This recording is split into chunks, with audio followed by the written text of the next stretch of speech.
Yeah, it's the retail office park, still there. Okay, every time I go It's by, really not quite on River. It's really on the south side of. We are of the unmuted. retail. All right, welcome everybody. Sorry, we got a little bit of a late start. It's good to see everybody here. I'm going to go ahead and call the Regional Wastewater Advisory Committee meeting for November 20th to order. Excuse me, we're starting the meeting. All right, so we'll go ahead and do that, and then we'll have roll call. All right. Good morning, everyone. Let's see. Just double checking. Anne Marie Wolf. here, I see you, Anne Marie. Oh, yeah. Asia Philbin. yeah, okay. Here. Asia, I know you're on, but I don't see you. And you're muted.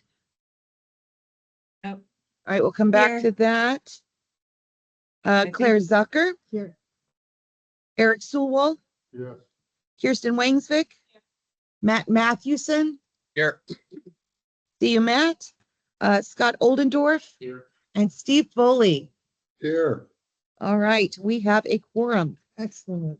I will move on to the virtual meeting reminders. Please mute your microphones to ensure that there's no feedback or background noises that may interfere with the speaker. And if you would like to speak as a committee member, please speak or ask your question by raising your hand feature first, and then remember to lower your hand once the question has been answered for you.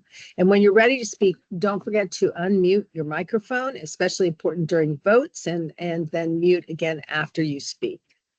As a reminder, audience members are only permitted to speak during the call to the audience unless called upon by the committee. And this meeting is being recorded to satisfy the open meeting law requirements. We will move on to item D, Pledge of Allegiance. I pledge allegiance to the flag of the United States of America and to the republic for which it stands, one nation, under God, indivisible, with liberty and justice for all. All right, excellent. We'll move on to the safety share. Yes. You have one, great. Well, Tour de Tucson is coming.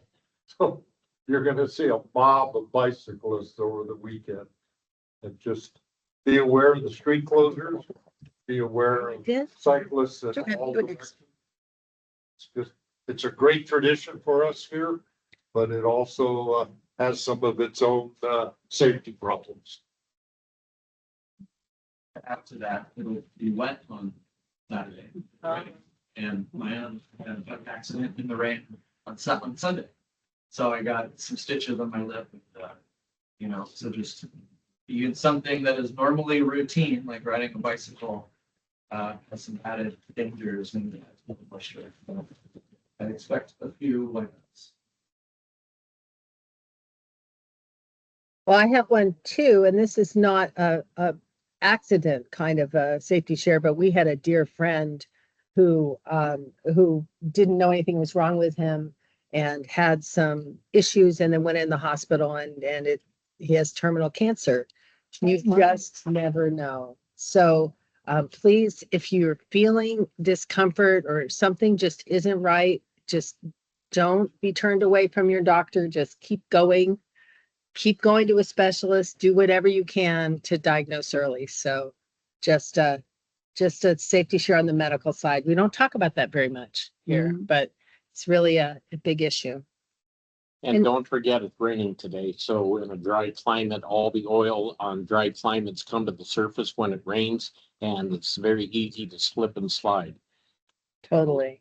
A lot easier. Any other safety shares from people? No? Okay, I'm going to go ahead and step back one to the call to the audience, which I skipped over. Any audience members like to make a statement? Hearing none.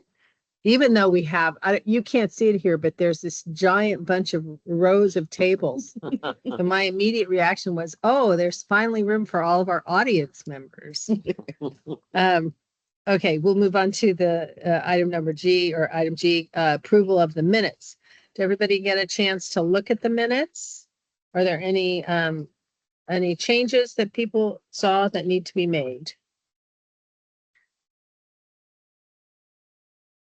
No? Hearing none, I'll ask for a motion to approve. So moved. And may I have a second? Second, any discussion?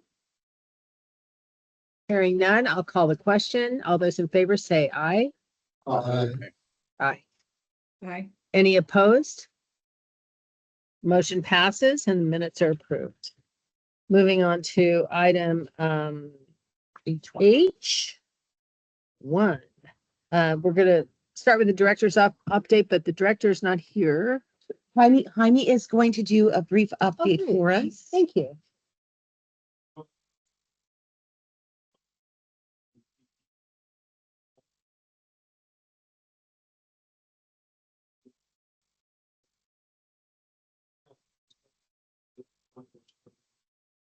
That means that don't get trouble on floors. Currently, we're in the third floor, and it looks like in the near future, we will be moving to the second floor after the, clear, it's, we don't get trouble on other departments, I think you can be trouble with them, so. You do our hands up, that has. That's exciting. And I don't think that's happened for a long time. Yeah. That's great. Any other updates from you? Okay. All right. Asian has her hand up. Oh, Asia, yes. Yeah, I see someone added to the chat too. It was pretty hard to hear Jaime on. Asia, for did the- you want to comment? You have she may have been voting. I don't No, know. Can you We hear cannot me? hear you. Do you want Hmm. to type in the chat? I've got the chat up. It was hard to hear you, Jaime. She's good. Online, Chris is saying that he can hear Asia, but we cannot hear her. Can someone from the audience please speak so that we can see? Or We, you can't Yeah, hear we had- Jamie. Oh, Jaime. We had yes, trouble Jaime, hearing sorry. Jaime. so Right. Jaime was saying that, RWRD will be moving potentially to the second floor doing remodeling of the Public Works building. We don't know when, but there we go. Can somebody online, Mark, potentially, since you're going to be the first one speaking, could you say something so we can hear you? Yeah, I was the same as Asia. We I could, cannot hear you. Okay, so. can't hear me? I think Max, You Yeah, could I hear me could before. hear Mark and Asia and I couldn't hear Jaime. Yeah, I can this hear. is the Mark, recording. This is, I mean, I've got mine on too, but Yeah, it's Going to funny. the You could next hear me at the beginning pretty well. You can't hear me now? Right. Yeah, I'll Right. keep talking until maybe you guys can hear me, but See, try the echo or that. how about now? Yeah. we can hear You can hear you. me now? I can hear you now. Thank you. Okay, Asia, maybe they can hear you now also. Can you hear me? I can hear Mark and.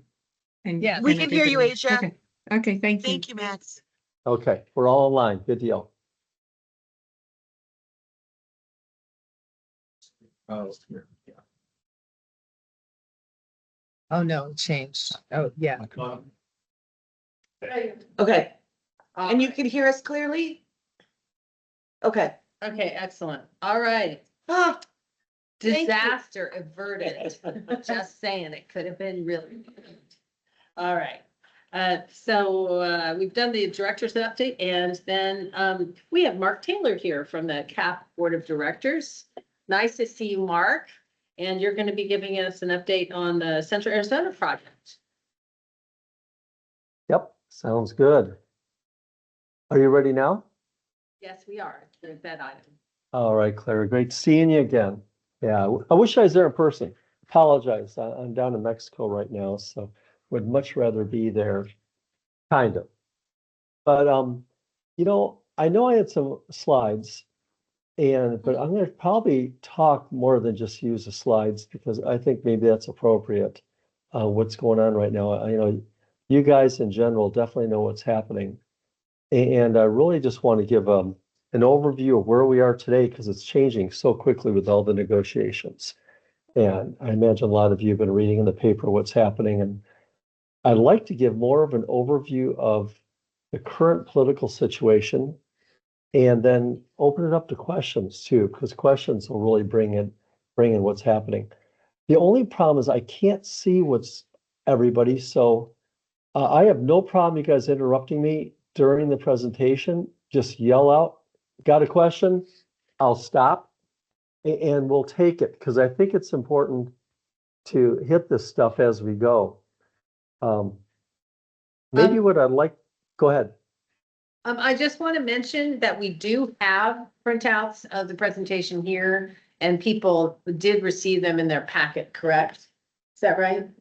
Yes, everybody So, has it in their packet. so just so you're aware that even if you don't present with the slides, we do have that with us. Okay. And I'll hit the slides a little bit, just hit the major points. And maybe if you want to go to the first one, do I have to do it or do you have it up on the screen? I actually can share. I have it up for you. Yeah, why don't you go ahead and put it up on the screen? We'll go to the first one. And then I'll just tell you when to go to the next. And Sounds good. Can everybody see that? All right, I can see it, yeah.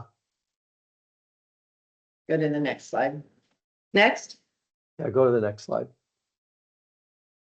How much time do I have, Cheryl? Claire, I'm sorry, Claire. Claire, 10 minutes or so, 10, 15. 10-15 minutes. Oh, okay, well, then I'll have to move fast, so I'll just hit the highlights. Real quick, as you know, I'm Mark Taylor, I'm CAP board member, been on it for about 10 years, representing Pima County. We're actually, Pima County group is up for election next November. So we'll have 4 of us in Pima County that will be possibly rerunning, I don't know yet. Our main work on the board is obviously to run the canal. And we bring in about 1.6 million acre feet, or we used to bring in 1.6 million acre feet into Arizona every year.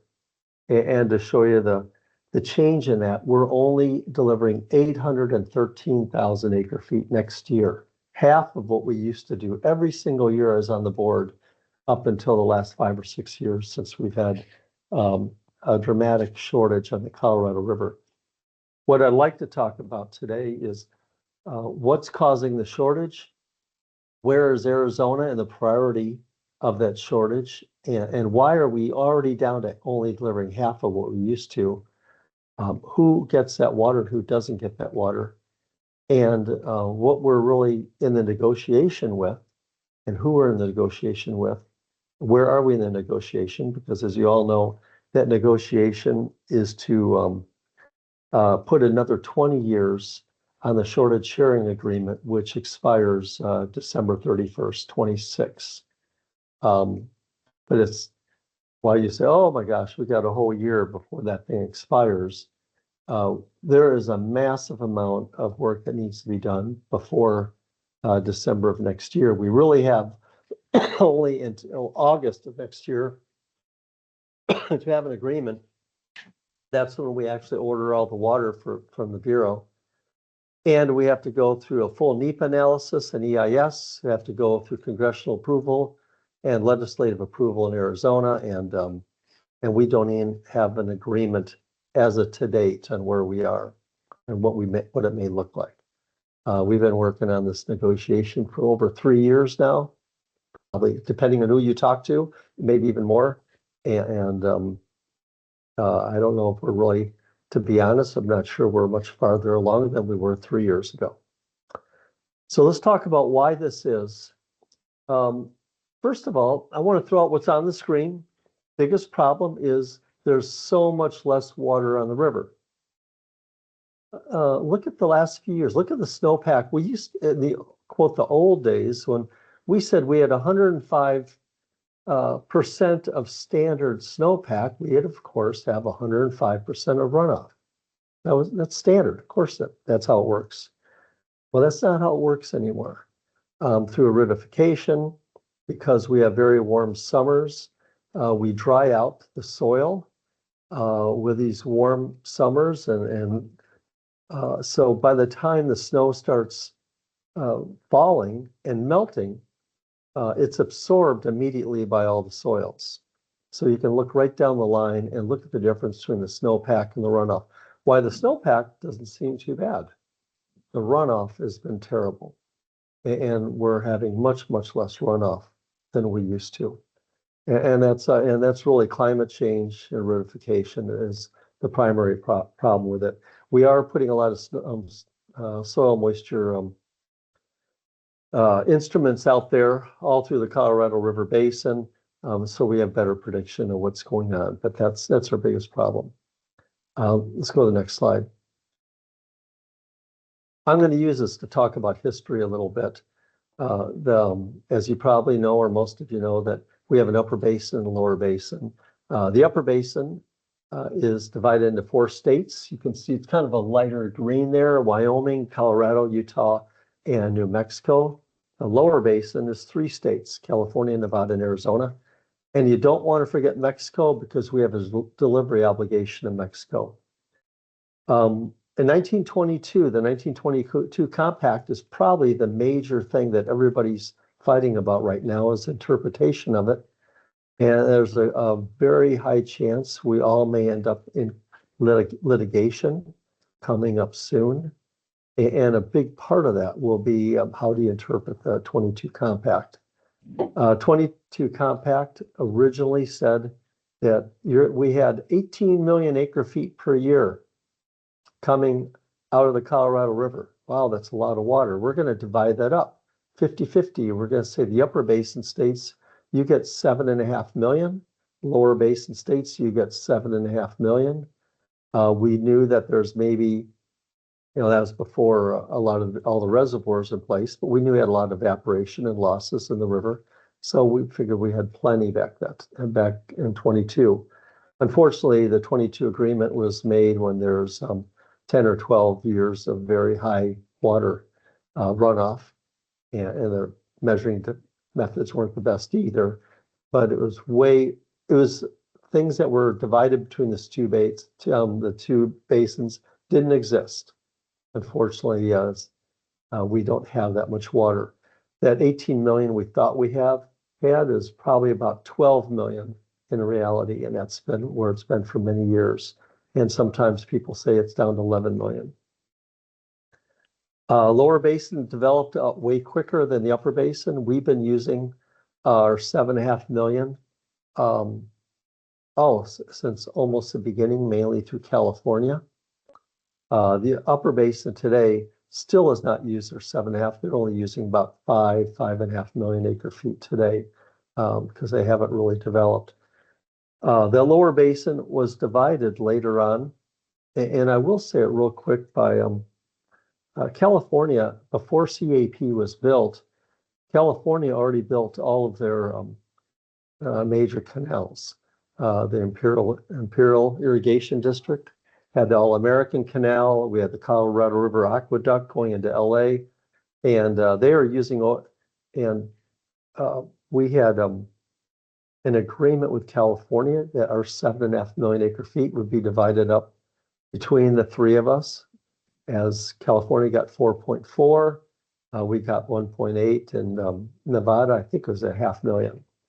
But California was using way more than that. They're using 5.5 for years because Arizona wasn't using the water. We hadn't built the CAP.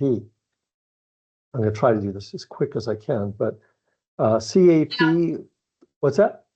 Oh, Mark, I think, yeah, you can probably move on to some of the other things because I think a lot of us know the background, but not like where we are. I just want to make sure we get time to ask you questions. Okay, well then the main thing I want to say about that with the CAP is that we went to Congress trying to get the $4 billion to build the CAP. For 10 years, California kept rejecting that. And because of that, we had to make a deal that we had lowest priority on the river. That means we have the Central Arizona project has the lowest priority because we made that agreement with California. So that's always been our nemesis, is we don't have high priorities. So California will not lose a single drop before we lose all of our 1.8 million acre feet, or at least our central Arizona portion of it. The big thing here to notice is this is where we were a couple months ago, and we're in this negotiation. We did make some agreements with California that they will give up 440,000 acre feet. We've been giving up about almost 800,000 acre feet, as you know, for the last 6 years because of DCP. But you can see what's happening in the basin up there. The upper basin is holding all the water up in their upper reservoirs. They're not even releasing it down to Powell. That's one of the issues that we're dealing with right now. The other issue that you're dealing with is you can look at the system contents right there. Last year we had 25 million acre feet. Today we had 22. In 1 year, we lost 3 million acre feet in our system. And that's where the conservation that the Bureau was actually paying for. So we lost almost 4 million acre feet in 1 year. We do not have, when you look at the volumes that's shown in Lake Mead and Lake Powell, it shows 8 million acre feet for Mead and 7 for Powell. Most of that is not even usable. We probably only have maybe 6, 7 of usable, maybe it's about 6 million acre feet of usable storage right now, before we get way deep and you can't even use Powell for providing power. And that's the issue right now.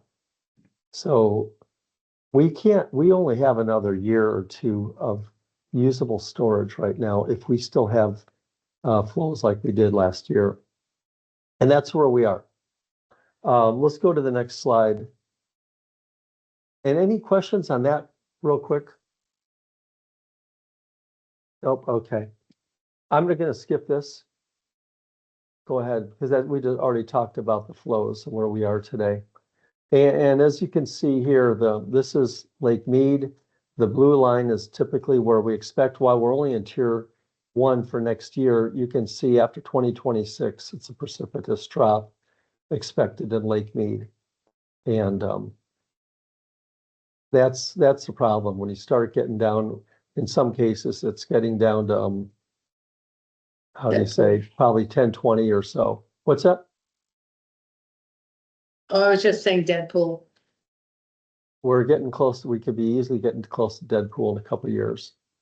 Let's go to the next slide, just for time. Keep going. And that really just showed that we had, we typically delivered 1.6 million acre feet on the left-hand side of this. Where we are today is, we saw that right away we lost all our excess, we lost all our ag pool, we lost all our NIA priority, and we're now down into pushing Indian and M&I priority. And why don't we go to the next slide? So I'm going to rush through these since I'm sure a lot of you guys know about all of this. The one thing we recognize next year in 2026 is with DCP, we have, we're going to deliver about 813,000 acre feet. We do have a system conservation of 263, and then of course NIA shortage. So we're about 50% of what we typically deliver. And go to the next slide, and that kind of shows you, no, go one more. Can we skip a slide? Oh. Did we skip one? No. Oh, I'm sorry, it's after this. Go to the next one after this, and I'll come back up here. Yeah, there it is. This is where we are coming up here. When we give up the 1.5, right now we have about a 10% shortage in M&I and Indian priority.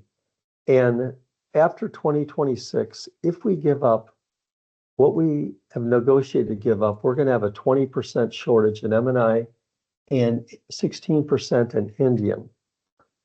And you can see everything else will be gone. This is after 2026. This is based upon our current agreement with California and Nevada. In our negotiations, we said we're going to give up 1.5 million acre feet right away. We said that right away in our negotiations 2 years ago. And that Arizona would give up 760,000 acre feet. California give up 440,000 acre feet. I forgot how much Nevada is going to give up, but it's a little bit, it isn't much. And we're expecting Mexico to give up 250,000 acre feet. You add that all up, it's 1.5 million acre feet. That was our initial discussion with the upper basin states.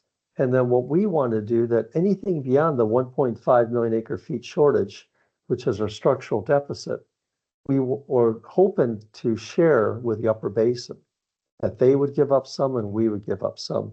This is our base loss. And you can see right there, our base loss already loses 20% of our M&I and all the NIA. You may be familiar with the NIA priority includes a lot of the Indian nations, a lot of the Phoenix cities. You got Chandler, Phoenix, Scottsdale, and a lot of their water in that upper area and the NIA. So that is just gone. So this is like the best. This is where we started our negotiations, is losing all our NI water and losing 20% of the M&I water. That's if everybody came to the table, and these are the good years when all we have to do is give up 1.5 million acre feet. The bad years could be correct way more on this. And how much more we may lose in the bad years is unknown. So right now, upper basin states hasn't given up anything at all. We had our deadline November 11th, a few days ago. We're not any closer to any agreement.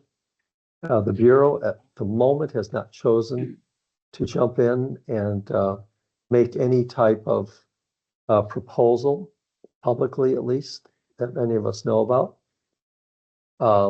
Our biggest worry is during those really tough hydrologic years, if California isn't willing to give up any more than their 440, and the upper basin states aren't going to give up anything, which they haven't to date, that burden could be totally on Arizona based upon our agreements with California. It doesn't take much to lose 800,000 acre feet of water when you see that we lost 3 to 4 million last year alone. So, you know, none of us can really predict where we're going to end up. We're hoping we only have a 20% loss in M&I. That would be quite reasonable and acceptable. We know we can live with that. We can't live with a major or total loss of CAP, obviously, from a standpoint of looking at all the different municipalities. Every municipality has a different reliance in CAP. Some are pushing 100% reliance on CAP, and some cities in the Phoenix area are very little because they have SRP in the East Valley. But everybody is a little different on that. There's no doubt we're going to have to do augmentation. We've been working and getting a good relationship, I think, with all the municipalities in the nations. I think there's ways for us to work together and find new sources of water. You've probably been reading in the paper a lot more about ag. I know ag is tough. Ag uses 80% of the water in the basin.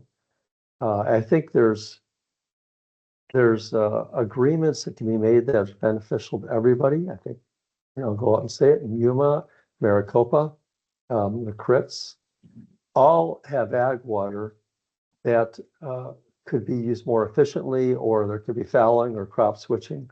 Those are obvious short-term, near-term replacement water for CAP losses in central Arizona. WIFA and a lot of the projects, conservation obviously is the quickest, but I think we've done a pretty good job on that so far. Not that we can't do better, but we're not going to conserve our way out of this. We know that. That's pretty obvious. There's long-term projects. Yeah, go ahead. I hate to interrupt, but we have to take a few questions now, if that's Go for okay. it. So do you have any Absolutely. last statements that you'd like, or things you'd like to say? I Nope. know have Let's go right into the questions? questions. Okay, we'll take about 5 minutes or so for that. So, I'm so sorry, but we have like all these different plans today, which is very exciting, but, we have a lot of interest in this as well. So Matt, yes. So Mark, you were talking about the potential of litigation. What, can you frame what the main issue is, that you'd need to have clarified or interpreted to move forward? Yeah, the biggest issue is the 22 compact. We read it, and I think it's pretty obvious. The 22 compact says the lower basin gets 7.5 million acre feet, but it's a delivery obligation. It says that Lake Powell is to provide 75 million acre feet over a 10-year consecutive period, which averages 7.5 million. And so they have the upper basin over a 10-year period has to deliver 75 million acre feet plus half of the Mexico obligation. Mexico, we have an obligation of 1.5 million acre feet. So they have to provide half of that. And so on the average here, if you go 7.5 million acre feet plus half of Mexico, it's 8.25. It's really 8.23 for minute issues, but they have an obligation to provide an average of 8.23 million acre feet every year over a 10-year rolling average. If they did that, we're going to be fine. We don't have to take the shortage. We were willing to give up that delivery obligation as a part of our agreement, but they are claiming that that's not how they interpret the 22 compact, and they don't believe that obligation exists. So that's going to be the main issue.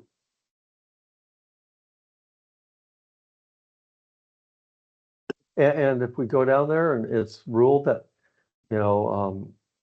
we read it the way we think it's read, that delivery obligation exists, then there's not an issue. But, once you go to court, as we saw in the Klamath and everywhere else, you could be in court for 10 years plus. Very expensive and very unknown results. Any other questions? I have a very quick question, hopefully.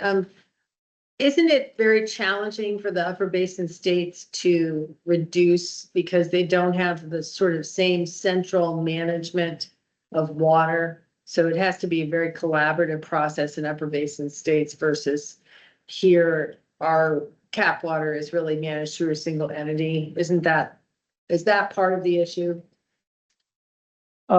They say that, but it's a different way of doing it. Obviously, with our reservoirs on top of our demand, all you do is open and close the gates at the dams and you say, this is how much water you got going down your canal, and you have to use what you have.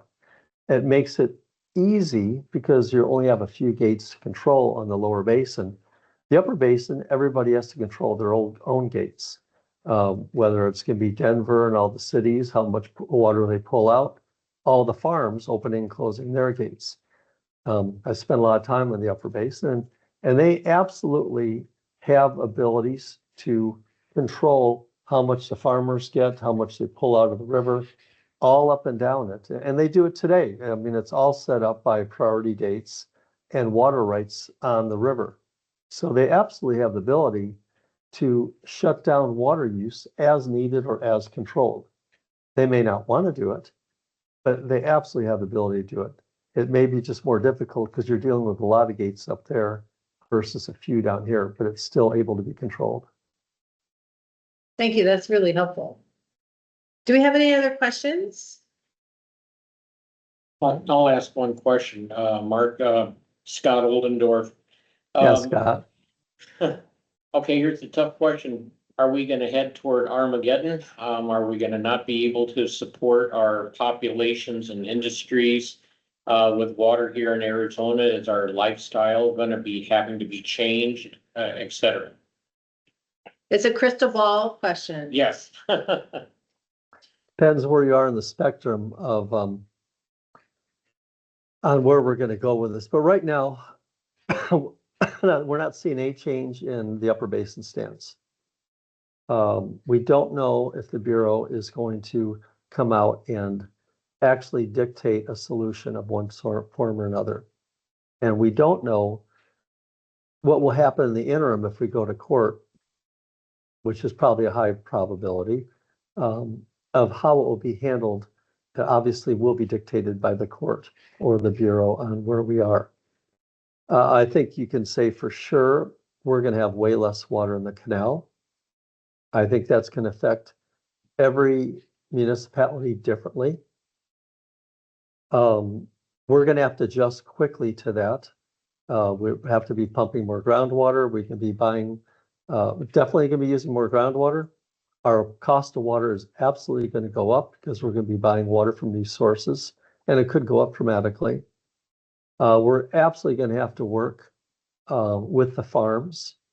You know, it's always the taboo, the elephant in the room to talk about it, but you know, it's gonna have to be talked about. We're have to be partners with the farms in Yuma and Crick and Mojave.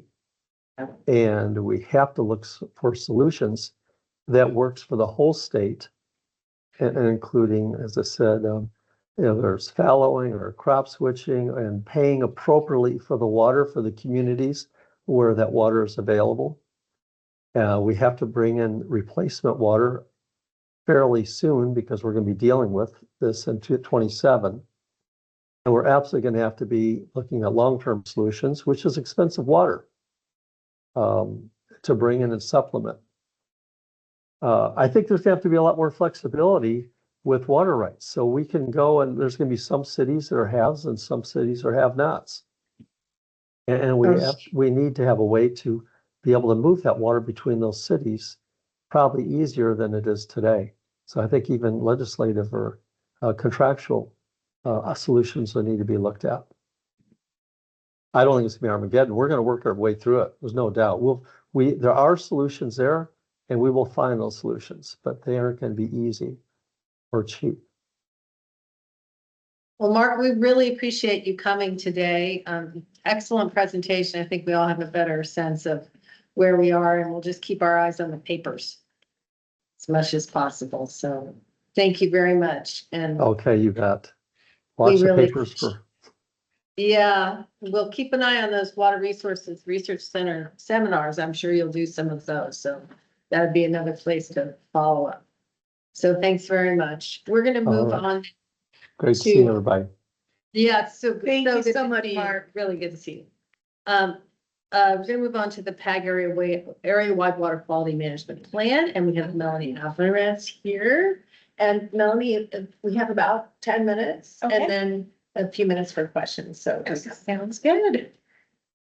Great. And, all right, well, good morning. Thank you so much for having me. My name is Melanie Alvarez, and I'm a planning coordinator with Pima Association of Governments. I've been with PAG for 15 years, and I actually started with the watershed planning program back when Claire was running it. So I've known Claire for a long time. All right. So just a quick outline. I'll move past that, straight to background. So PAG is a designated planning agency. So actually, under Section 208 of the Clean Water Act, the governor of each state was directed to identify a lead agency within areas of the state that had water quality control issues. And in the past, this was back in 1974 when we got this designation, we had a big proliferation of kind of small distributed, largely private wastewater treatment facilities, a lot of septic use, and that was leading to a lot of water quality issues. So PAG was identified as the lead agency for this, for Pima County, this area, and we were required to maintain and to implement our area-wide water quality management plan, which is known as the 208 plan. And in addition, there are 3 designated management agencies that are responsible for providing, planning for the municipal waste treatment. I'll get into a little more of those responsibilities, but one of them is Pima County, as well as the town of Marana and the town of Sahuarita. There's also a joint planning area that's between the town of Sahuarita and Pima County. So for the purpose, one of our big points is that we want to ensure local coordination on water quality related decision making in the region. So under our 208 plan, we facilitate that local coordination when there are things like permitting decisions that are being made, that are being issued by ADEQ. We ensure that those local conversations are happening and that our local governments have a say in those water decisions that are being made within our region. So we try to bring everybody to the table. We encourage regional public waste treatment facilities and water reclamation in response to that history of issues that came from a more distributed system here. We work to protect priority water bodies that are identified within our 208 plan. And we also have a strategic action plan that we try to connect in with our environmental planning advisory committee's top environmental issues list, and to align with local funding recommendations, try and support implementation of water quality management to benefit our region. And then we identify water quality issues and needs, and we try to highlight any of the management successes in our region. So in terms of the DMA responsibilities, as a DMA, Pima County is responsible for treating residential, commercial, and industrial wastes, developing facility plans and maintaining the financial capacity and arrangements to provide that waste treatment, identifying your construction priorities, creating a schedule to provide service to priority areas, and then through your work, trying to improve and maintain water quality, and assure that there's adequate capacity to serve your areas. And then a part of it that I highlighted there is maintaining consistency with our 208 plan and participating in our 208 processes. All right, so our 208 plan is comprised of an adopted policies and procedures section. And this is what's used for those permit reviews that I referred to for the AZIPDs permits and for certain types of aquifer protection permits. We also have a wastewater facility inventory portal online, and we have a series of appendices that include that strategic action plan that I mentioned. And we also have that documentation of the water quality issues and management, the planning background for the 208 planning purposes and regulations that are relevant. And we have, of course, have a glossary and references section. So for the 208 consistency side, under section 208 of the Clean Water Act and Arizona law, as I mentioned, the AZIPDs permits and certain aquifer protection permits for waste treatment facilities must be consistent with our 208 plan before ADEQ can issue the permit. And we also try to make sure that that local process is completed so that everybody, all the stakeholders have a say in those decisions that are being made. And so in terms of achieving consistency with our 208 plan, we have a series of consistency procedures that we go through. We always appreciate it when Pima County notifies us in advance before submitting a permit application to ADEQ for one of those permits. We recently had one come through for the Green Valley facility for an AZIPDs permit renewal. It was a really easy process. It was already consistent with our plan, so we just issued a letter of consistency. But in some cases, you know, you might have a new facility that's being planned, or you might have a new AZIPDs outfall that's being put in. There are certain situations, there could be changes to DMA boundaries, things like that, that would trigger a consistency review process and potentially additional higher level processes that we'll go through, make sure that all of that coordination is done. And we have all the agreements in place between any, you know, local governments that might be impacted, and can move forward with that. And once that's complete, we update our plan and our appendices and our inventory and issue another letter of issue a letter of consistency at the end of that process. So in terms of the 208 plan updates, as I mentioned, we have the adopted policies and procedures chapter. And so this one, because this is policy related, we do require a public process. And this goes through our committees and is approved by our regional council, and it goes to ADEQ and the EPA for certification. And so for this particular year, at this point. We took a look at the plan. There have been a few changes, but nothing in terms of like the state laws that have come through, but nothing that really rose to the level of making a policy or procedure change necessary at this time. That might happen again in the future. We also conduct annual administrative updates to our appendices. So that was a change that was done with our 2020 208 plan update. It really helps us to keep our plan up to date and we can be really responsive if there are any water quality issues that come up, if there are any actions that need to be taken, and if there are any funding opportunities, things like that, that we could potentially help to support through our plan. It's much easier for us to keep track of all of that and keep all of that up to date. And then we also do sort of a 5-year technical review. And this takes a look at our population estimates and flow projections, and we want to maintain a minimum 20-year planning horizon. And so for this particular year, we're getting to the end of that 20-year, or we're getting to the edge of that 20-year period. So, and we have new population projections that are currently in review by PopTech, our PopTech committee. So we are going to hope sometime early next year to have that completed and have that ready for the DMA for Pima County to review those numbers and make sure that the population estimates and the flow projections look reasonable. And then once that whole process is done, we have all the internal reviews, we'll share the 5-year compilation with our committees and anybody else who's interested. We'll post that online on our website.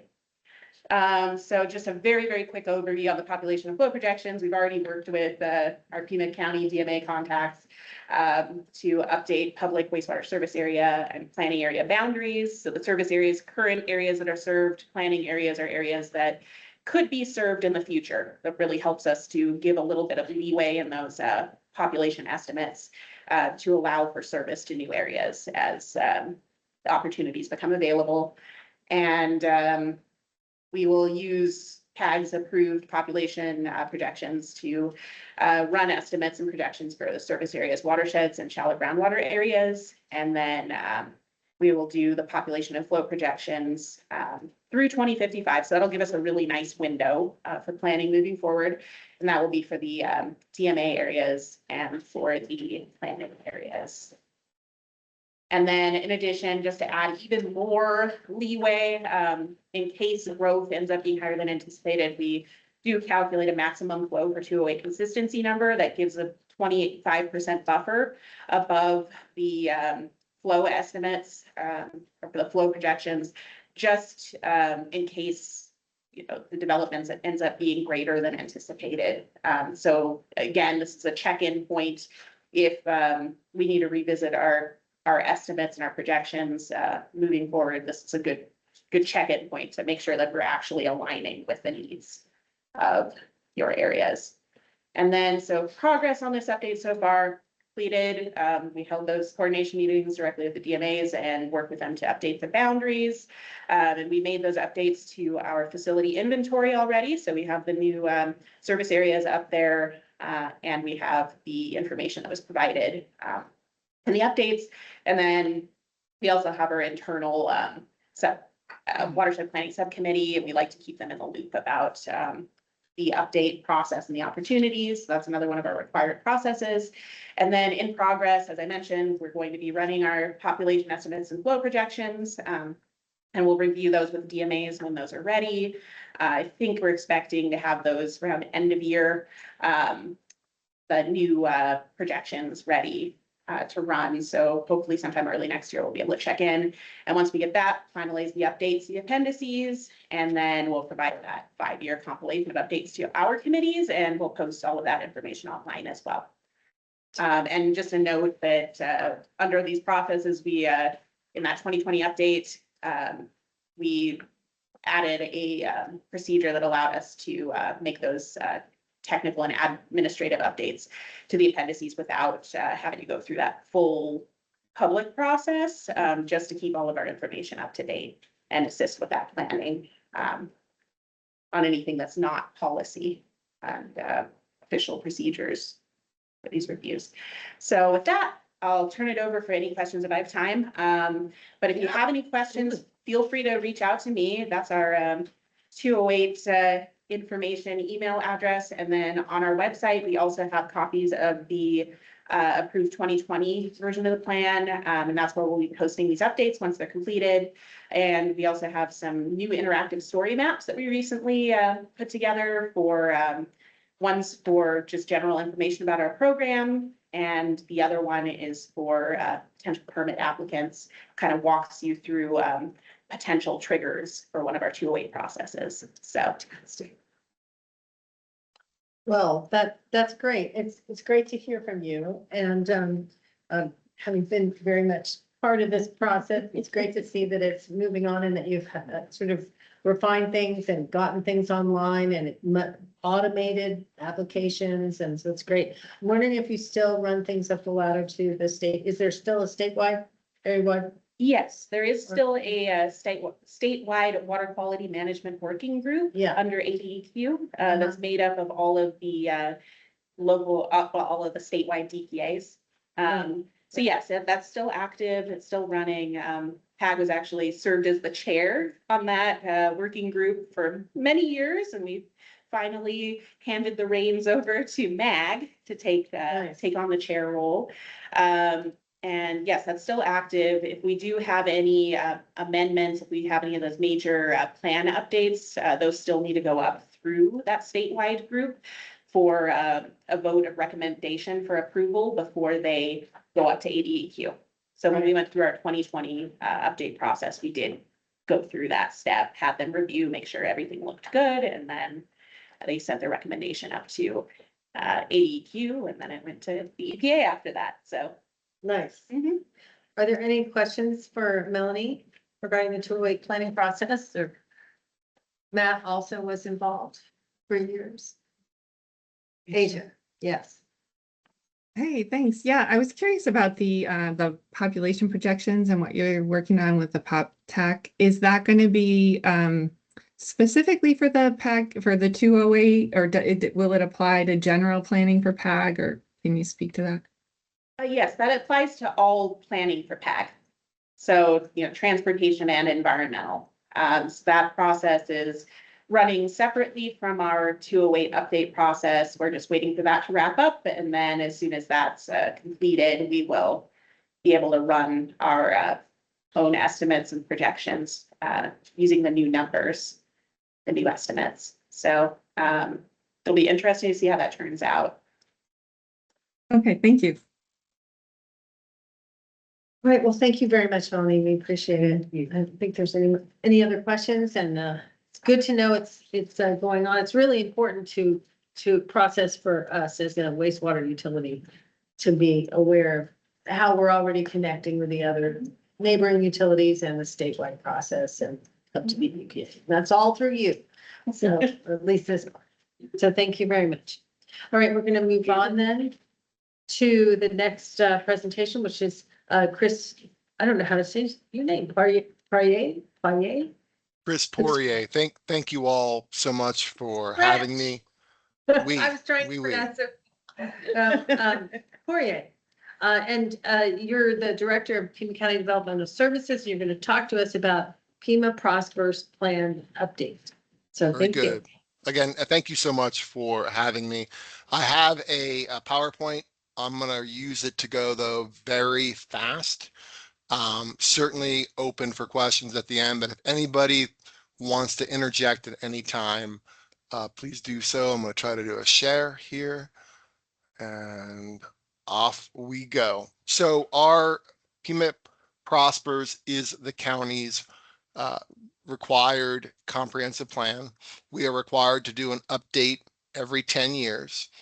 And then the plan, even though we're updating it every 10 years, we're trying to look about 20 years into the future. It is primarily a land use plan, but certainly is influenced by other county planning efforts and regional planning efforts as well. We have done a robust amount of conservation of natural resources.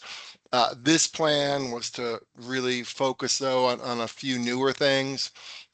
Looking at a greater focus on housing water supply, adapting to climate changes, exploring more renewable energy, and maintaining a healthy economic development.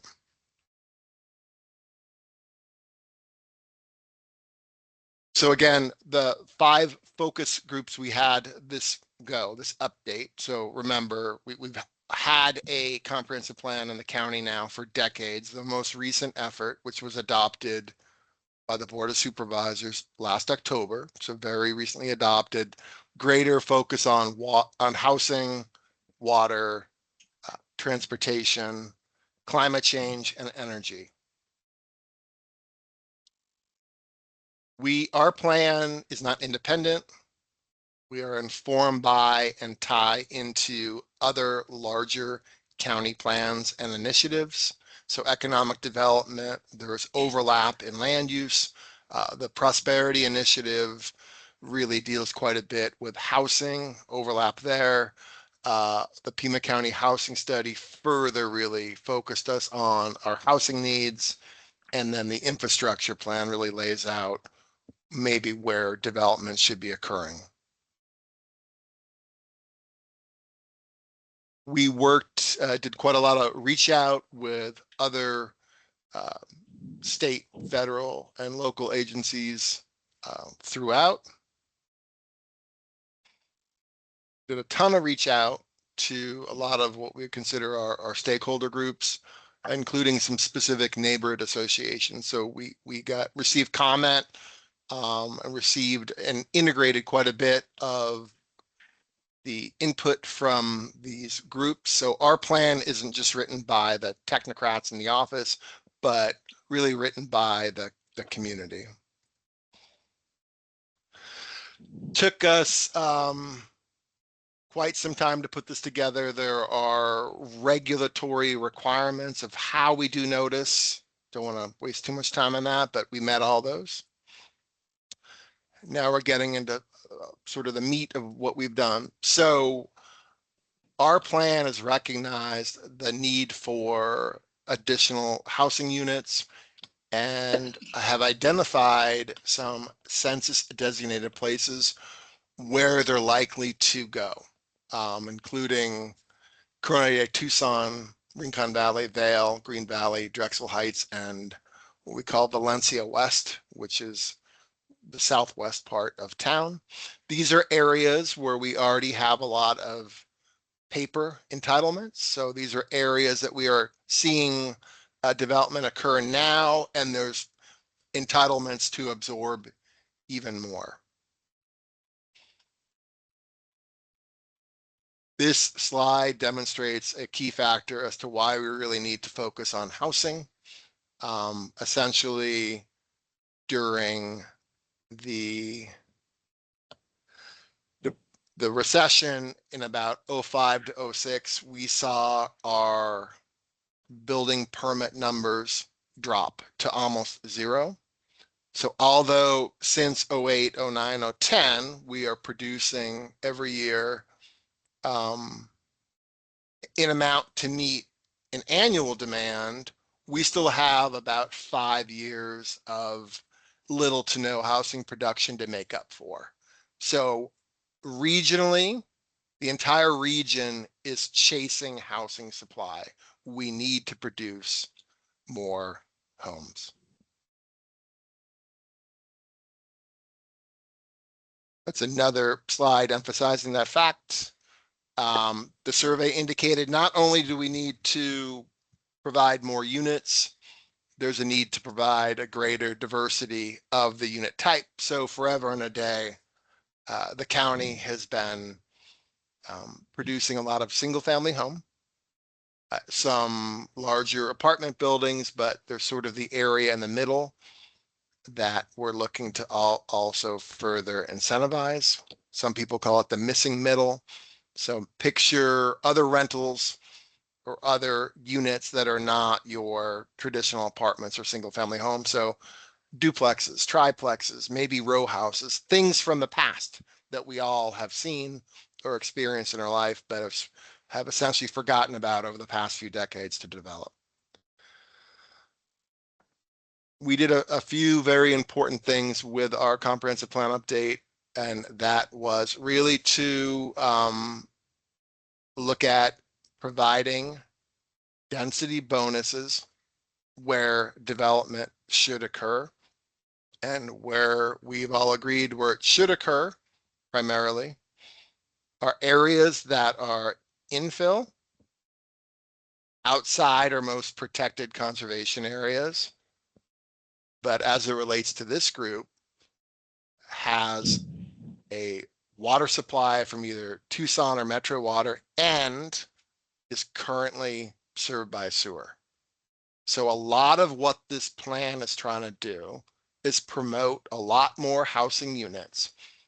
And where we're doing it are areas that already have infrastructure. And the wastewater component is critical. We're defining infill as areas served by wastewater. And that area could change as wastewater service areas are extended, but until they are, our infill areas involve wastewater. Because after our earlier presentation, the reuse of wastewater is probably critical to the region. So go through a couple slides here real quick. Again, we are really looking to emphasize redevelopment. I'm going to kind of wrap it up here, but if everybody is familiar with what was the Foothills Mall and is now called Uptown, it's a complete redevelopment of what was a aging out regional mall, is now becoming hundreds and hundreds of new homes, both by way of luxury apartments and more entry-level apartments and potentially condominiums as well. So a complete redevelopment of an area already previously developed, already on sewer, already served by water, already had significant streets around it. That's the type of development we're hoping to see and move forward. Not at the expense of our current development model, which is the more traditional single-family homes. There's still a place for that. But our incentives, our areas within infill areas, again, including having wastewater services already there. So as we move forward, as we're expanding and as we're further incentivizing, it's critical that we are in communication with our wastewater team to make sure that although there may be sewer provided, we need to make sure there's capacity to absorb what we're trying to do. So that is my presentation for Pima Prospers, and very open to any questions. Well, thank you. That was an excellent presentation. I have a question, but let me move to everybody else first. Does anybody have any questions or thoughts? No? Well, I guess mine is sort of a comment that your move to work towards those middle, the missing middle, it seems like it would be a benefit to wastewater as well, because those are probably properties that have less outside water use, so less water loss, and more contributions per person to the flow. So, you know, as water use has decreased, the flow in the sewer system has gone down, and that's been challenging in some cases. So this sort of development I just wanted to mention is also a benefit to the efficiency of the wastewater system. I didn't know if you thought about that as well, but that's something that came to my mind. No, great to hear the reminder that we've been working with the department for a few years as we've introduced, you know, sort of test areas of what we're trying to do. So we adopted the Kleindale incentive district that's on the books. It's a part of unincorporated Pima County, where if you wanted to do any new development and you have a real quick and easy path to do it, we work closely with wastewater to make sure, again, there is capacity. And they certainly pointed out the added benefit to exactly what you talked about. It's also, we're looking at the entire cycle of water, right? So making sure our areas are served by or feeding into our wastewater to then maybe have the benefit of capturing some of it back and reusing some of it in the near future. Not only that, but high density development, you know, per unit is a lot more, like you mentioned, water efficient, a lot less water on external yards. There tend to be maybe more community or shared pools rather than each and every house having their own. So we're looking at the entire water conservation spectrum. Wastewater is right there with potable water. So we're looking at the whole thing. Our another key department of regional flood district is really kind of taking the lead on water conservation. So all these things do come together. And most of it we think could come together under sort of the sphere of what we do in our department, which is regulating land use. So zoning, planning, and land use. If a developer comes and is looking to pull a permit, we're trying to effectuate a good outcome through the policies. I just have one more comment, which is, I know also under Pima Prospers, there's a big emphasis on new emphasis on wildfire mitigation and education. And I think that also plays into this housing, where housing is placed, because if housing is going into the edges near the urban forest boundary, it's more vulnerable to fire. There's better fire control in areas that are already have other utilities. So I know that's a big new area for you, and it also kind of plays into all of this. Agreed. Definitely this would help offset some of the pressure we see sort of up abutting our wildlands, right? Where then you have those potential issues with wildfire, because not only do people's homes, right? If there's a fire in the Catalina foothills, and if it made its way down, right, the fire came from our national forest and then took out some homes, it goes the other way too. So a lot of our national parks are threatened by, Johnny and his barbecue one day. So you're right. The more emphasis we have on infill, the better. The challenge we're going to have here as a region, though, is in order really to capture the density, we need to go up, right? Tucsonans, we're used to, especially the suburban Tucsonans, we're used to, 20-foot high buildings. Well, that paradigm is probably going to be shifting to maybe for us all to get used to maybe 5-story buildings, right? So that's what we're seeing as probably a big challenge. Very interesting. All right, those are all my many comments. Anybody have any otherwise we'll move on to our next presentation. But Chris, that was excellent, and gave us a really nice overview of what you're doing in this area. Thank you so much. Thank you and all you do. Yes, thanks, Chris. We're going to move on to the integrated infrastructure plan. We have Doug Mazecki here, Deputy Director of Pima County Project Design and Construction. Yes, good morning, all. I appreciate the opportunity to provide an update on the integrated infrastructure plan. Following Chris up, let me get my screen shared here real quick. A few of these slides are going to probably look pretty similar to last year on the lead-in, but basically the integrated infrastructure plan, as you saw on Chris's presentation, is tied to the overall Pima Prospers. But the IIP looks at not only addressing the current infrastructure, but the growth in the region. Right now it's looking at 10 years and is continually being updated.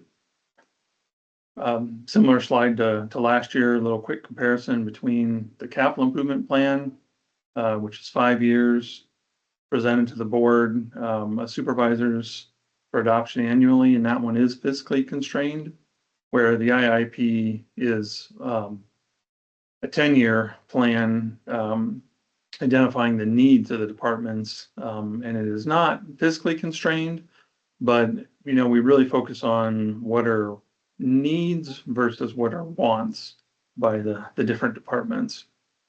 And, talking about how it is being used to populate the CIP. This is our wheel, our annual wheel of IIP to CIP integration that I wanted to spend a little bit of time talking on. Right now, we're here in November at the tail end of item 2. We start basically right at the beginning of the fiscal year. This is when the board would approve the annual budget and the 5-year CIP. And so we take an IIP snapshot basically in time and publish that on our website, which I'll show you in a moment. And then the process begins basically in the IIP between, July, August. Departments are looking at, what has been approved for the next fiscal year, planning to look at projects that are going to then be looked at for the next fiscal year, adding projects out in the new year 10, and removing projects that no longer make sense. But as that's happening for the first few months of the fiscal year, then we roll into time where the IIP is reviewed with department directors, county admin, so that we can take the projects from the IIP, present them to finance here in step 3. And so that's when projects that we'd like to push forward into the next fiscal year move over to finance to see if we can fund the projects. And as that develops, then the departments are kind of meeting with, again, county admin, finance, to look at what projects are prioritized, what projects can be funded, and we get close to presenting to the board. And so at that point, we're kind of in that February, March timeframe. We take another snapshot of the IIP and we'll publish that to the website to show this is what we're looking to request for the upcoming fiscal year. And then between March and June, the annual budget, the CIP is all presented to the Board of Supervisors. Adjustments and tweaks are made. The board approves next year's budget, and we start the whole process again. So it's kind of a continual circle where we are always evaluating ongoing and upcoming projects. And that's why we kind of say it's just a snapshot in time. The IIP, the published IIP, is just that snapshot. And you can always go to take a quick look at it. It is published on the Pima County's website. If you go to departments and offices, you'll pull down and you would see project design and construction. If you select project design and construction, you'll see over here on the left that we have the integrated infrastructure plan. If you select that, we bring you to a new page that shows the current or most recent integrated infrastructure plan. So this is the one that was printed in July for what was approved for the upcoming or fiscal year we are currently in. And then you can go back and you can look at any of the older plans should you show desire. If you open the integrated infrastructure plan, this is what you'll see. We also added a QR code here for those that are choose to use their phones and technology, if you snap a picture of the QR code, that would take you right to the first page of the integrated infrastructure plan. And once you're at the plan, basically you'll end up seeing introduction, explanation of what the IIP is, how we're assembling the plan, the process that we're following. One of the key items is the needs based on our strategic goals. Each plan is evaluated looking at environment, capacity, economic, community, return of investment, life cycle, and safety. And if we go back to the CIP and we talk also about the Pima 1, this kind of helps put the whole picture together. There's a 10-year IIP that each department used to have kind of their own Excel spreadsheet, Word document, some tracking. And then finance would put together the 5-year CIP, potentially independently of all those others. And then we would generate the current 1-year budget. And so the goal here is to basically have the 10-year plan help build the 5-year plan to help build the annual budget.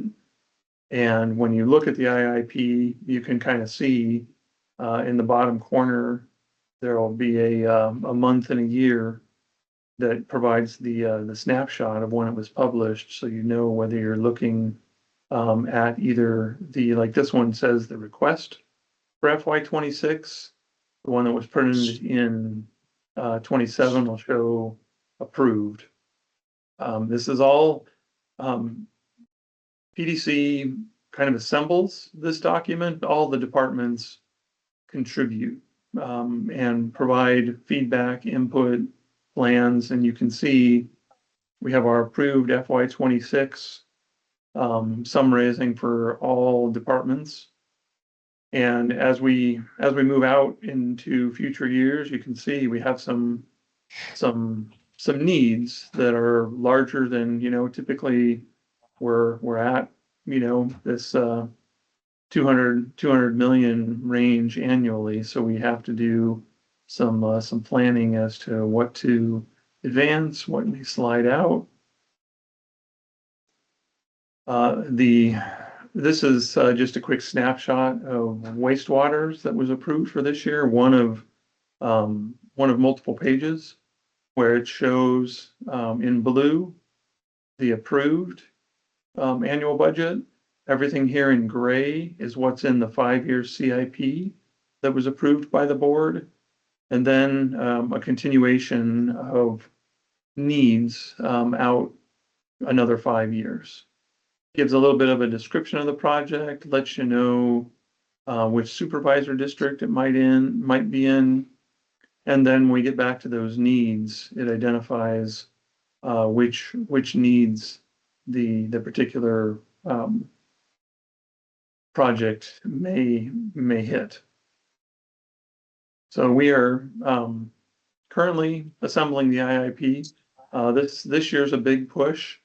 We're in the process. Last year, everything was kind of done in a combined or collaborative Excel file because we were in a brand new software between Masterworks, Workday, and Adaptive. And so this year, we're actually, all the departments are entering projects into Masterworks so that they will all be stored in one location and can easily be generated. A report can easily be generated with all of the most recent project information. And again, like I said, it is a living document. So the snapshot in a month may be a little bit different than the snapshot at the board approved because some changes were made. Some projects may have been accelerated, some may be pushed back. But that's a very quick run of the integrated infrastructure plan. Be happy to answer any questions. That's great. Thank you very much. Do we have any questions? Anybody? I think this might be really interesting to put, to next time couple this with a CIP plan. I'm used to presenting it next. Oh, good. Oh, look at that. You had this exact idea last year. I did, really? You did. I'm so consistent. All right. That's too funny. I guess I put the line for our presentations above your presentation. All right, any more questions about the integrated infrastructure plan? Well then, according to the agenda, we will move on to Jaime Rivera, who's Deputy Director of Regional Wastewater Reclamation Department Technical Services and Engineering, and he's going to talk about the 5-year and 10-year CIP overview. Yes, yes. And we have probably about 15 minutes to cover that. I am just Be able to make it. Yeah, I really did. I had that same idea last year. This was your idea from last year. Jeez. And that's why we did Pima Prospers, then IIP, then CIP. So we funnel it in. That's why we have this giant meeting today. It's all my fault. It's all Claire's fault. Everybody blame Claire. All right, let me share my screen really quick. And then Jaime can take over. All right. And I did send everybody the printout. This is also what Doug was just showing a few Yeah. moments ago. Oh, good. So this is a lot easier. Bigger. Yeah, I made it nice and big. Yeah.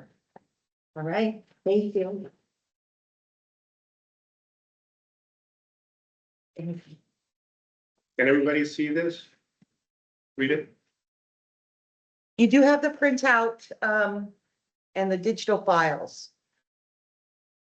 Well, thank you, everybody, for being here, and with the great introduction that Doug provided for the IPP plan, it is basically what we use to plan our 5-year program in more detail, and it's a great tool to keep things up to date. So, because we've done this before, I'm not gonna dwell too much in the details of the particular programs and buckets, because you all know what the buckets mostly do. So I'll focus on some updates that we're looking at on our next 5-year update.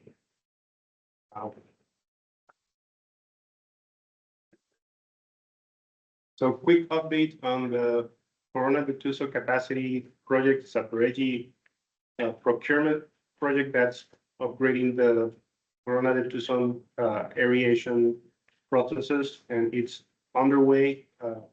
It's aiming to be completed early next fiscal year. So that total amount that you see there is going to be slightly adjusted in our new updated 5-year program to reflect that completion date next year. I'm going to skip to the treatment rehabilitation buckets. You all know that those are buckets that are used to maintain, rehabilitate, repair assets in all our treatment facilities. And we set aside a certain dollar amount every year to take care of those needs. And if you have any questions at any time, just raise your hand or speak up and I can answer. Can everybody hear Jaime okay? Okay, thank you. So right after the treatment rehabilitation buckets, we have the next project, which is the central operation renovation. And this is one project that's been standing or sitting there for a little bit because it's something we see as a benefit to the overall operation of the plant. But we're looking at some higher expenses coming up in the next few years related to our new treatment facility at Sahuarita and the interceptor connecting the new facility. So we're looking at, this is in the priorities of our projects and programs, this one is low.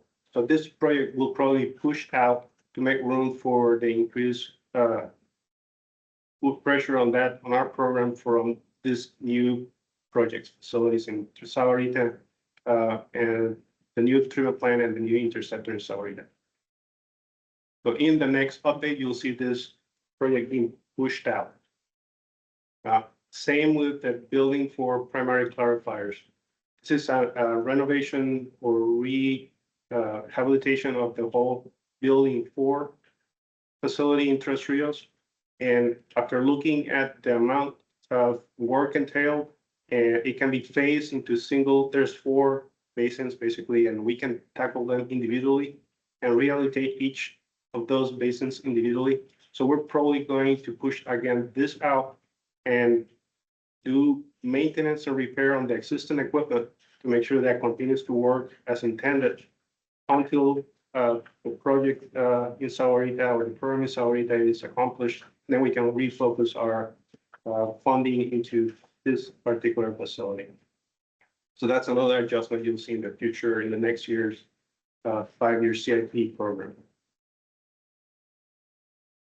The emergency backup is a grant-funded project. It's on the way. We have a design builder placing the order for the generators, and we're basically still waiting for the manufacturing and delivery of that unit that we can install. Again, it's going to be completed next fiscal year when we take delivery of that generator. The digester facility is underway. The cultural resources clearing process is right now going on in Tres Rios. You can probably visit and see excavations and trenches and people taking a look at the different layers there on the archaeology site. Once they're finished, with our contractor will go in and start the process of excavating and starting the process of constructing that facility. That will take 2 fiscal years, so you can see there that even though it's starting this year, it will continue through next fiscal year and into the following. Side stream Anitamox, it's underway. The contractor again is Kiewit. They have secured the equipment. Their contract is in place, and they're looking at. They're already starting this fiscal year. They'll continue and complete their installation of the Anitamox facility next fiscal year. So that's an adjustment you'll see here in the next updated program. Well, you'll see another amount that's going to be pushed into the next year to complete. Tier CAT Class A, we just agreed on a guaranteed maximum price with the contractor. That'll be issued and going to the board for approval in the next month or so. That will install the PONDAS process. It will be a facility that will increase the production or the treatment or the capacity of treatment for the biosolids in Tres Rios. It's a project that is being looked at being started this fiscal year with the procurement of the facility and installed in the next fiscal year. So we're looking at a 26, 27 completion date. And here's one of the big ones, the Sahuarita Wastewater Treatment Facility. Part of the program that our program manager, Kim Lehorn, is helping us deliver. You'll see some adjustments in the program for the facility, the fiscal year amounts. This amount, as shown here, is based on a very early planning industry standard of $25 per gallon. Now with the program manager on board, we're able to do a more detailed estimate on what the facility will entail, what the costs are in at least in this year's dollars. And we'll be able to update this number to reflect a more realistic amount that will take us to deliver the facility. So that'll be another update that we'll see in the coming fiscal year IIP 5-year program.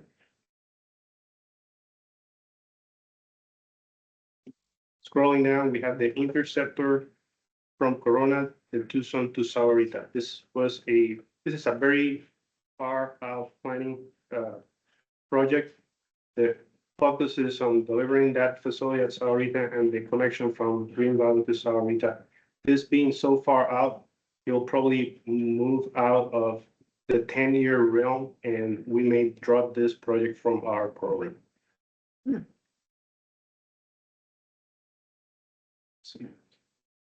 Next one down below the interceptor from Corona de Tucson, we have the Sahuarita Green Valley facility. This is the interceptor that's directly connected to the new facility at Sahuarita. It'll connect Green Valley to Green Valley treatment facility to the new wastewater facility at Sahuarita. And again, with the help of our program manager, we're coming up with a realistic, up-to-date value for the delivery of that project, and we'll populate this program with that value once we get it updated in this upcoming fiscal year. So then basically the next list you see in a few months will be very different from this one because it will be updated with the various items that I have mentioned already.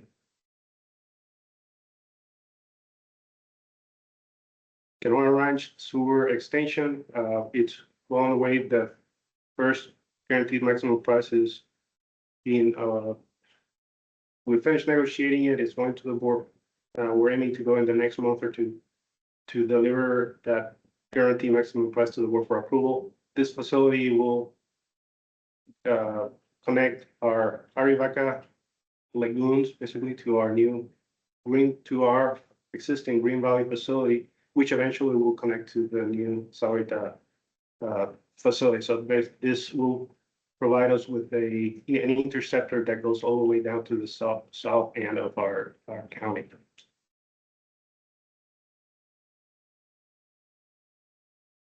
The University of Arizona Tech Park is a joint project with the U of A technology group, and we're sharing the cost of installing an interceptor that's an extension to the SCI along I-10 through the tech park heading east toward Vail.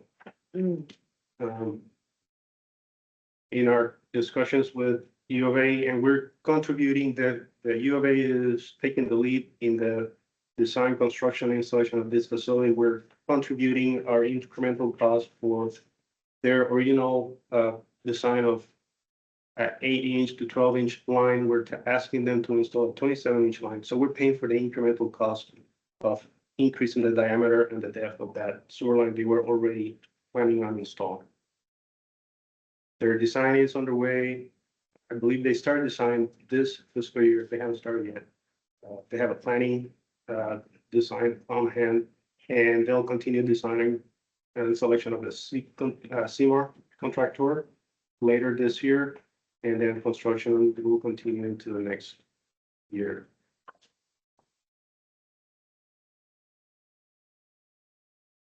The next one down, the NRI rehabilitation is a placeholder for addressing any fines done through CCTV inspection of the NRI. We have a placeholder there through the inspection of the interceptor. If they find anything that needs repair or rehabilitation, we have that money set aside for it. Same with the Fontana interceptor, same concept. Same with the aviation corridor, northwest outfall rehabilitation. So those are placeholders for any repairs that may be found during the CCTV inspection of those interceptors.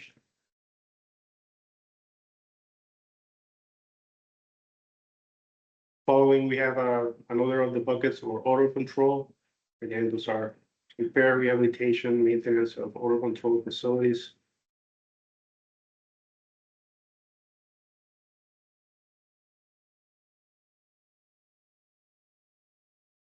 For the pump stations, again, a bucket for maintenance, repair, rehabilitation. We set aside about $1 million every year to make sure that we address anything that may need repair or rehabilitation in any of those.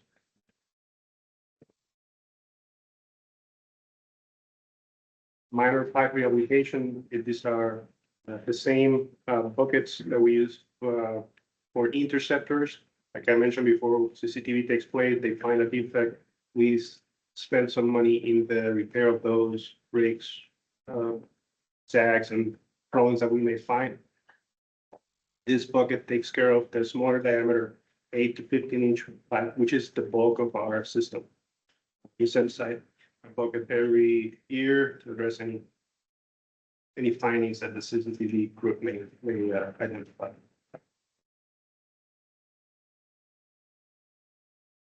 And the same thing again with manholes. Certain amount of money take care of all 20,000 plus structures we have out there. If any issues are identified, this is where the funding comes through repair and so on.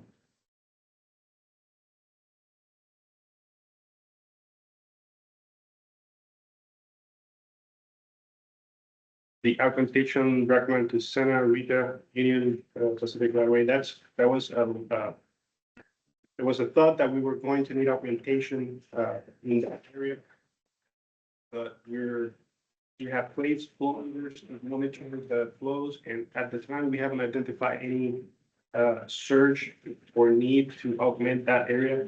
So this may go away, and will probably be taken out, and we'll just continue monitoring the area to make sure that there's no need to augment any particular reach in the future.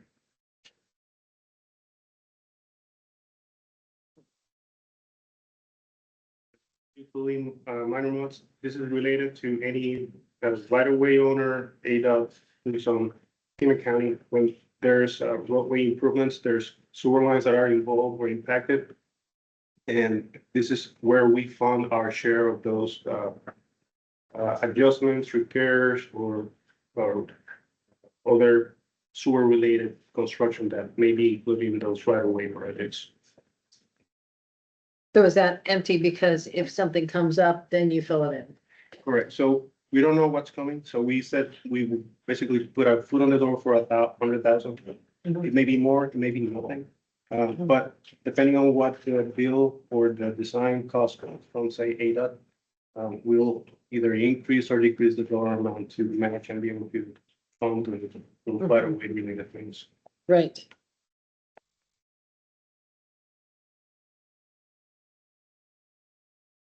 And that's it. Thank you, Jaime.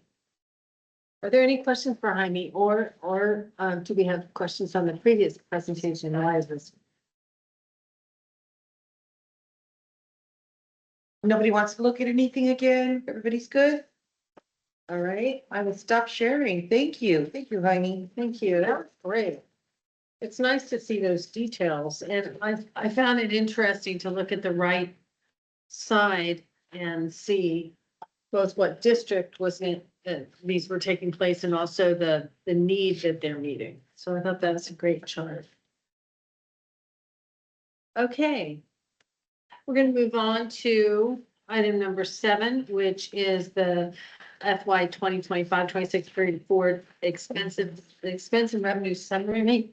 And Isai is here, I believe. I saw it. Yes, he is here. Yes, good morning. Good morning. Hope everyone have a good day. I'll share my screen and we'll get on our way. Leave this be the one. Wrong one, actually. Get the right screen here.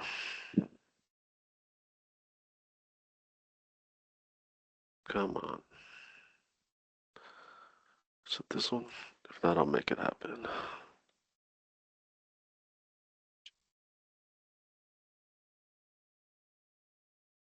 Come on, there we go. Perfect. I believe everyone's seen the report. We can see you. Excellent. Okay. So this is our financial summary for period 4 ending October 31st. We'll scroll down here to Our adopted budget has not changed, still 110 million. Our actuals is 31.5, and our projection is 109.1 million, giving us a variance of $879,000. And that is coming from personal services, from vacancy savings that the department is having so far.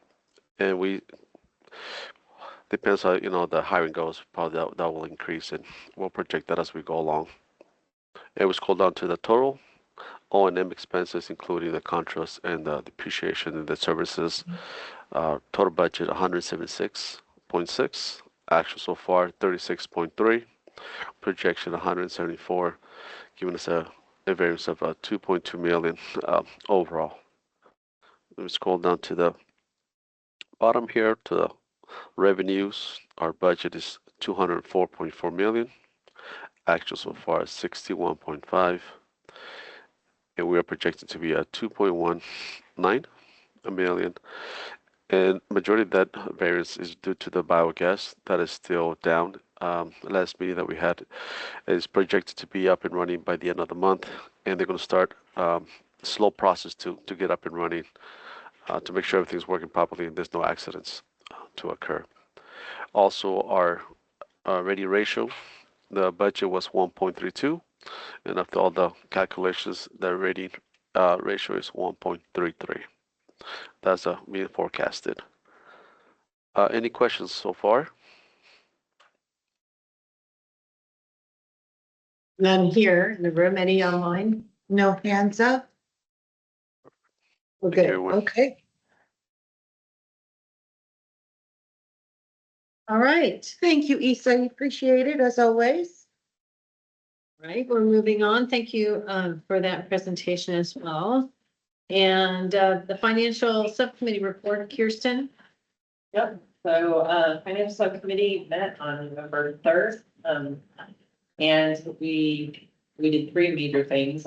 We looked at the end of year budget closeout and the budget cycle prep with ESIE. But the vast majority of our time was spent on discussing the draft Board of Supervisors policy for our RWRD to use reserves.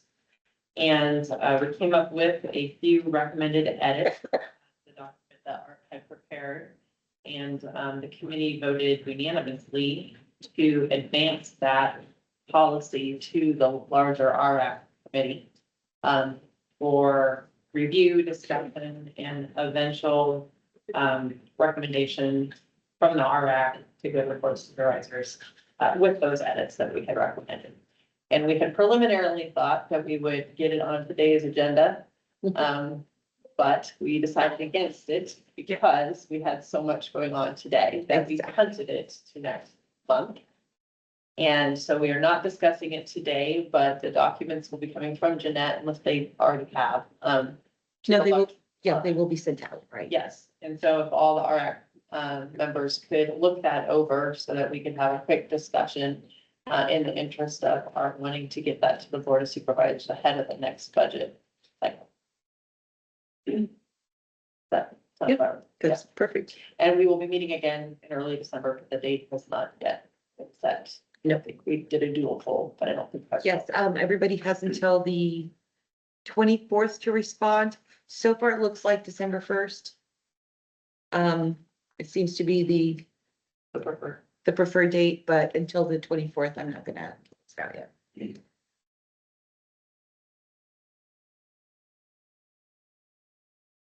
And we're gonna move on to, sorry, I was looking for my CWAC agenda. To tell you, I keep forgetting, I have to update both committees on both things, and it's a little overwhelming. I forget until I get here. The CIP subcommittee report, Asia. Thank you, Claire. Yes, the CIP subcommittee last met in July. We did hear about more of the long-term planning, like Pima Prospers and IIP at that time. And typically we schedule a meeting for like January. I think it might be time, Jeanette, to get a poll out to folks and get availability from the wastewater folks and get that on calendars. And that's usually focused on the budget. I think it's, or, you know, the CIP, at least the 5-year CIP, that would be going through in the county's budget process. And it has been really good to see how that ties in with the longer term planning. I think probably don't need this reminder, but we have been, you know, sort of getting the updates. I think, you know, what has changed from Pima Prospers and, or the IIP, through to the CIP. So, but just maybe a reminder, I know Jaime's there too, that is something we usually like to talk about at the next meeting. So I don't have anything else, except Jeanette, does that sound good? Yes, You can ma'am, get I us will, scheduled. I will get the dates together and set up a doodle poll Okay, for a okay, January thanks. meeting. Okay, That's all I have, Claire, unless you have any questions or. Anybody have any questions for Asia? All right, well, I will give you a bit of an update on the Citizen Water Advisory Committee. I guess one of the first things to say is they have not come up with a representative to join the Wastewater Advisory Committee. So I keep asking about that, but until they have somebody, I'm sort of serving as both. Not particularly well, but yes. So at the CWAC meeting, which was November 5th, it's on the first Wednesday. There was all of them regular things, but then there was a focus on, there were Colorado River updates and also water demand updates. And then they talked about the large water users ordinance update. And that was the one of the main topics of the meeting. And that is these, when new large water users come in and want to use a lot of water here with a new development, as in Project Blue, the city government is looking at an ordinance that covers that takes care of like setting standards and basic requirements. And there's a whole process going on right now. I don't know if any of you have been on those lists, but they've had a number of public meetings. They have a lot of different comments that are coming in, and they will be coming out with something, a revised ordinance. I'm sorry, I should backtrack. They did this in the summer, you may remember, but now they're evaluating it additionally and making some changes to the wording. I'm sorry, I should have said that. So they did that before, but it was a very quick job. And it was based on other municipalities and not necessarily taking in a lot of input locally. And so they're sort of backtracking and adding. So that's really great. They wanted to get a jump on it in the summer. And then we had a lot of discussion about the reclaim system that went on quite a while, and then a financial plan review as well. I suppose the thing that you might want to be aware of is that there is a recommendation from staff and from those involved in the subcommittees that the technical planning and policy subcommittee be closed down, and those topics should be taken to other subcommittees. They have the rules and they have the finance subcommittee and the conservation and education subcommittee, and they feel that the issues that were going to the TPP, it's called the technical planning and policy subcommittee, those issues can be divided up between the full committee and those two subcommittees. And one of the reasons for that is they've had challenges having enough people to chair and show up at those subcommittees. They have 3 of them, and that's quite a lot. And they also have a requirement that those subcommittees meet once a month. So it's a bigger commitment than our subcommittees. So there was some discussion about that, and that will come forward again in December for further discussion. So that's all. Yeah, of course. Moving on to the item I, future agenda items. Got two. I was out on vacation last month. I put in a request about hearing information about wastewater water for data centers and all that. Was that covered last month? no. Max is going to pull up some stuff and give it to us.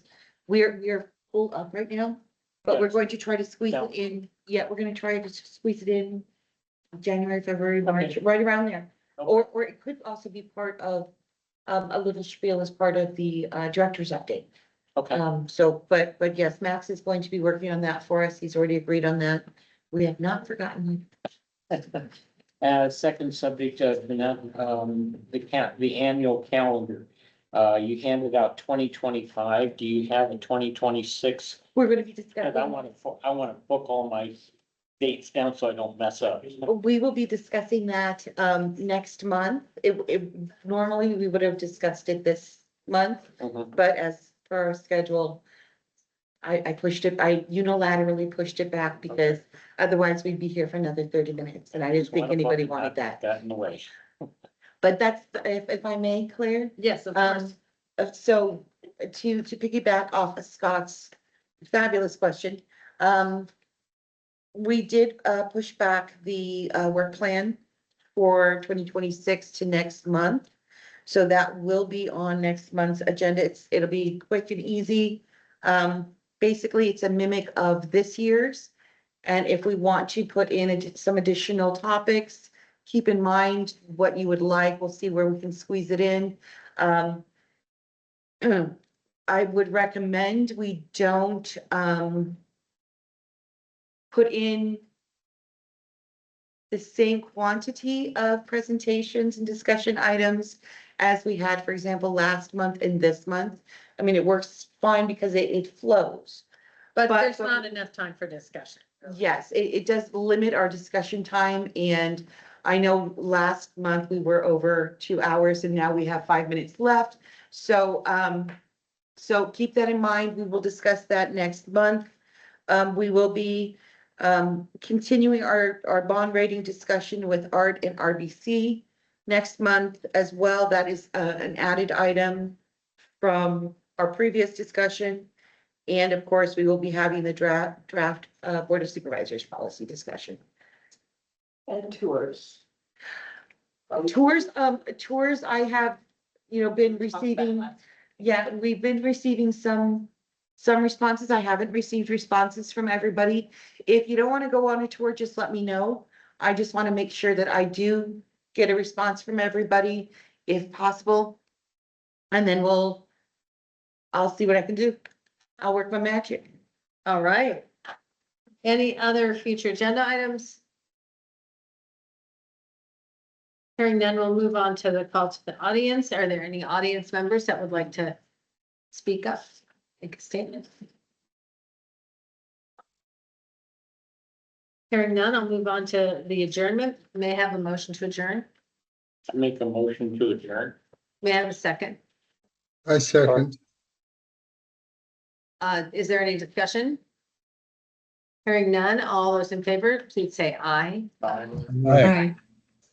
Any opposed?